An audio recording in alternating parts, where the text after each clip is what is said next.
තම්පලා ඇඹුලක් විදියට හදලා කාලා තියෙනවද? නෑ නේද? එහෙනම් එන්නකො මේ වීඩියෝ එකට.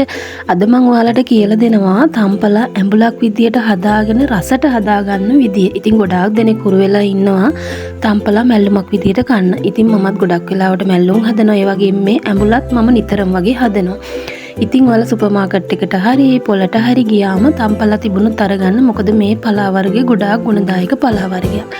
ඔයාලට මුලින්ම කරන්න තියෙන්නේ තකොළ ටික හොඳට තෝරලා හොදලා අරගෙන වතුර බේරෙන්න තියලා මෙන්න මේ විදියට තරමක ලොකු කෑලි වලට කපා ගන්න. මොකද අපි මැල්ලුමට කපන ප්‍රමාණයට හීනියට කපන්නේ නැහැ. ටිකක් ලොකුවට කපා ගන්න. ඊට පස්සේ ඔයාලට පුළුවන් මේ විදියට කොස්සට ටිකක් හොඳට සුද්ධ කරලා හොදලා අරගෙන භාජනයකට දාලා ඒකට බොම්බයි ලුණු ටිකක්, සුදු ලුණු ටිකක්, අමු මිරිස්, රම්පේ කරපිංචා, උළුහාල් ටිකක් මෙන්න මේ විදියට එකතු කරගන්න. ඉතින් කුරුඳු පොතු පොඩි කෑලි දෙක තුනකුත් එකතු කරගන්න.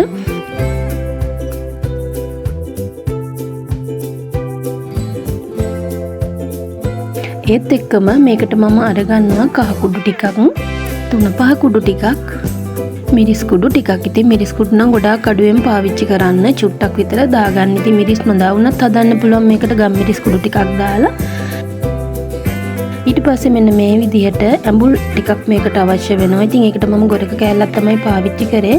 ඔයාලට මේකට තක්කාලි දාන්න පුළුවන්. එහෙම නැත්නම් බිලින් මොනවා හරි දාන්න පුළුවන්. ඒ වගේ ඇඹුල ගන්න පුළුවන් විදිහ ඕනම දෙයක් එකතු කරගන්න පුළුවන්. ඊට පස්සේ මම මේකට එකතු කරගත්තේ දිය කිරි ටිකක්. ඉතින් ගොඩාක් දිය කිරි එකතු කරගන්නත් එපා. ටිකක් එකතු කරගන්න. මොකද කොළවල ඔයාලා දන්නවා තම්පලා කියලා කියන්නේ. ඉතින් වතුර ගොඩක් තියෙනවනේ තම්පලා ගහේ කඳේ. අපි සාමාන්‍යයෙන් කන්න පුළුවන් ප්‍රමාණයෙන් කඳ කොටසත් එකතු කරගන්නවා. ඉතින් තැම්බෙනකොට ඒකේ වතුරත් එකතු වෙන නිසා දිය කිරි ටිකක් එකතු කරගන්න. ගොඩාක් දාන්න නැතුව කොස්සට ටික තැම්බෙන ප්‍රමාණයට දිය කිරි තිබුණම ඇති. ඊට පස්සේ සාමාන්‍යයෙන් කොස්සට ටික තැම්බිලා කිරි ටික නටලා කොස්සට ටික තැම්බුණාට පස්සේ තමයි මේ විදියට අපි කපාගත්ත තම්පලා කොළ ටික එකතු කරගන්න ඕන.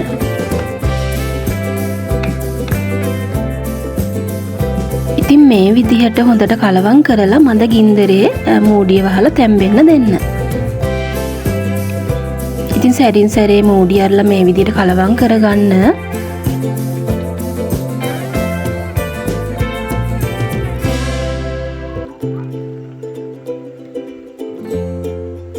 ඉතින් ඔයාලත් මීට කලින් තම්පලා මැල්ලුමක් විදියට විතරක් නම් කහලා තියෙන්නේ. මේ විදියටත් අත්දා බලන්න. ඔයාලට මේකට අමු මිරිස් වෙනුවට කොච්චි පාවිච්චි කරන්න පුළුවන්. නයි මිරිස් පොඩි කරලක් දෙකක් පාවිච්චි කරන්න පුළුවන්. ඉතින් රස වෙනස් කරගන්න පුළුවන්.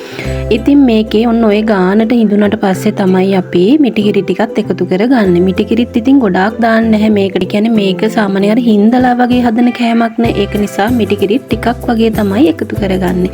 මෙන්න මේ විදියට මිටිකිරි ටිකක් නටද්දී අපි ඔෆ් කරගන්නවා. ඉතින් මේක මාරම රසයි. ළමයි හදලා බලන්න. ඉතින් මේවා ගමේ කෑමනේ. ඉතින් මේවා කෑම වලට අපේ ගෙදර අය නම් ගොඩාක් කැමති. ඉතින් ඔයාලත් බලන්න වෙනසකටත් එක්ක මේ විදියට හදලා බලන්න. ඇත්තටම හරිම රසයි මේක. ඉතින් වීඩියෝ එක හොඳයි නම් ලයික් එකක් කමෙන්ට් එකක් දාගෙන යන්න. channel එක subscribe කරලා නැත්නම් subscribe කරලා එකතු වෙන්න කියලාත් ආදරෙන් මතක් කරනවා.